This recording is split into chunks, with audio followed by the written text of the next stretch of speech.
Bonjour bien-aimés, c'est encore pour moi un plaisir de vous retrouver sur cette plateforme ce matin. Je bénis le nom du Seigneur qui me donne encore cette grâce de pouvoir partager sa parole. Alors nous allons prier. Père éternel, je voudrais te dire merci. Merci pour ce moment que tu permets. Merci Seigneur pour ta fidélité. Merci Seigneur pour ta grâce. Je prie que seul ton esprit prenne le contrôle de tout ce qui va se faire, de tout ce qui va se dire. Et je déclare que cette semence qui sera donnée ce matin, Seigneur, qui est ta parole, puisse transformer, Seigneur, des vies.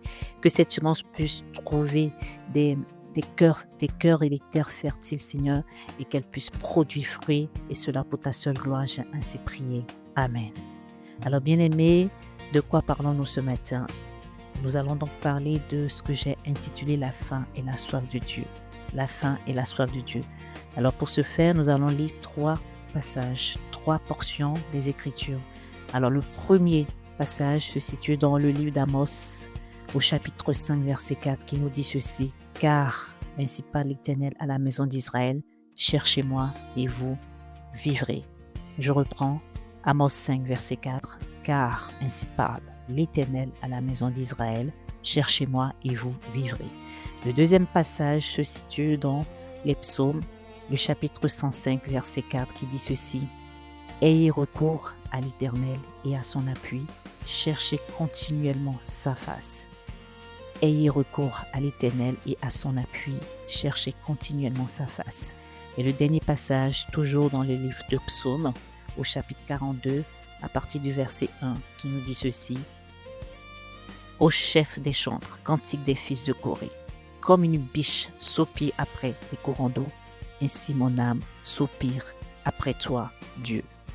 Mon âme a soif de toi, du Dieu vivant. Quand irai-je et paraîtrai-je devant la face de Dieu?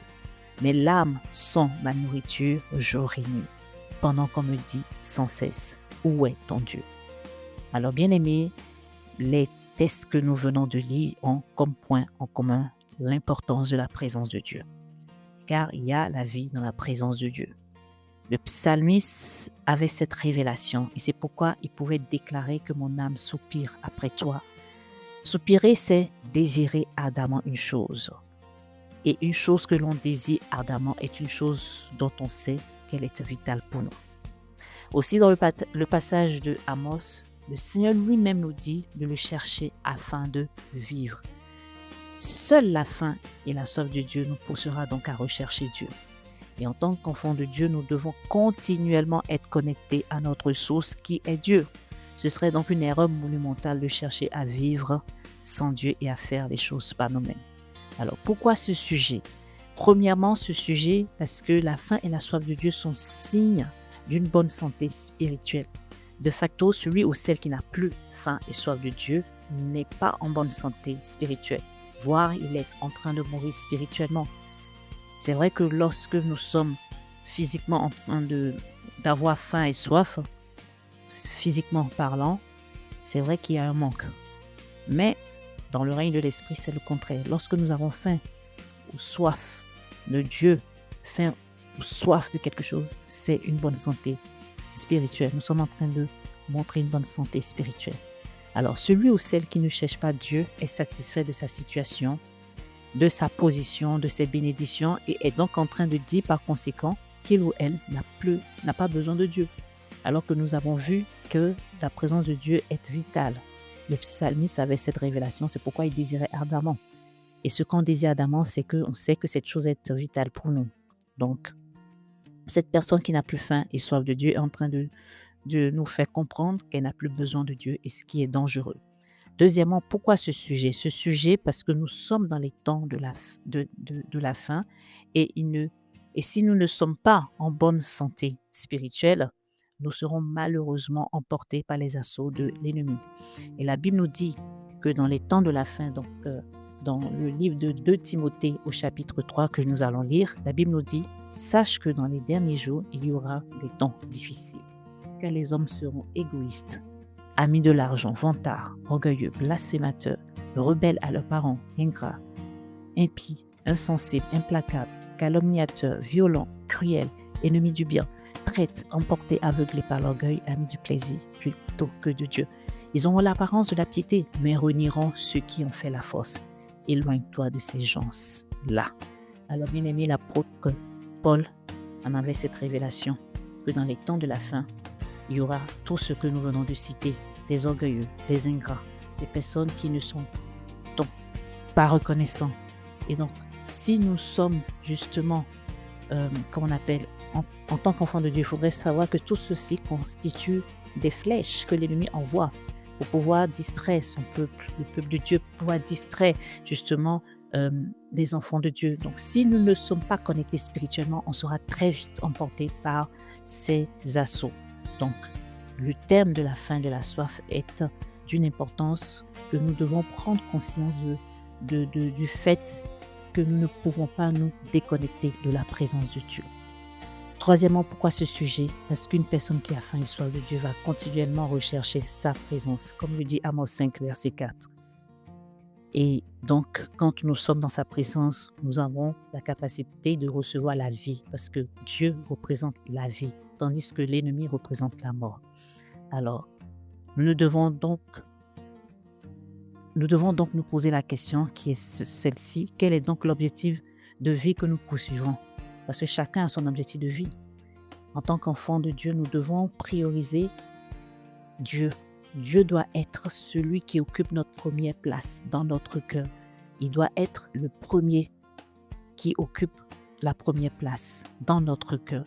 Nous ne devons pas laisser les biens de ce monde prendre la première place. Quand bien même qu'il est, aussi utile d'avoir justement les biens, mais il faudrait savoir que ce n'est pas la priorité. Parce que la Bible même nous dit, recherchez d'abord le royaume de Dieu et sa justice et toutes ces choses vous seront données. Dieu qui est notre Père, qui est un Père responsable et qui n'est redevable de personne, sait très bien que même si nous nous occupons de ses affaires, il veillera à ce que nous soyons bénis. Il veillera à ce que nous soyons dans de bonnes conditions. Donc ça, c'est une garantie. Quatrièmement, pourquoi ce sujet? Alors, il faut savoir que nous n'avons pas été sauvés pour avoir des bénédictions, mais pour travailler et être un soldat au service du royaume. Automatiquement que nous ayons été sauvés, nous sommes devenus ambassadeurs de Christ sur terre. Alors, notre mission première est de représenter les intérêts du royaume sur terre. L'ambassadeur ne se soucie pas des biens matériels, de comment est-ce qu'il va vivre, car toutes ces choses lui sont automatiquement données.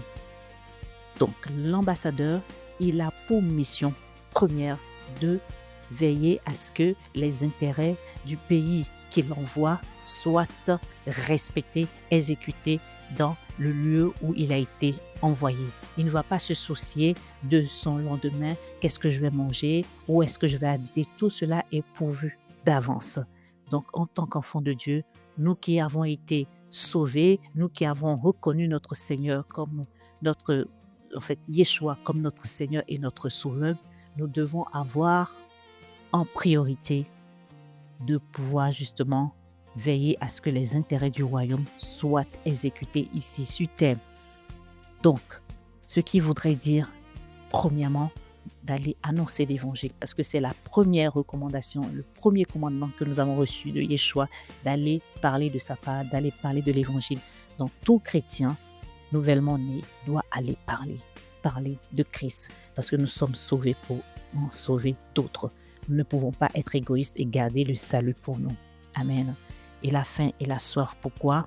Parce que cela nous permet d'être réveillés et éveillés spirituellement. Lorsque nous avons faim et soif, comme je l'ai dit, nous recherchons la présence de Dieu. Et lorsque nous sommes dans la présence de Dieu, cela suppose que nous sommes réveillés. Et le fait d'être réveillés nous permet d'être éveillés spirituellement.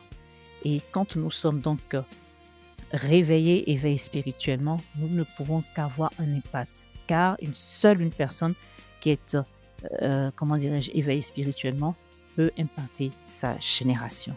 Alors, bien aimé, je finirai en disant ceci, que le Seigneur nous fasse grâce, qu'il nous donne cette capacité d'avoir faim et soif de lui, car seule la faim et la soif du Seigneur nous permettra de rester toujours dans la course, de pouvoir rester connectés à la source qui est notre Dieu, parce que si nous en sommes déconnectés, nous serons facilement emportés par les assauts de l'ennemi. Et je déclare au nom puissant de Jésus que cela ne sera pas notre partage dans le puissant nom de Yeshua et nous disons Amen. Soyez bénis.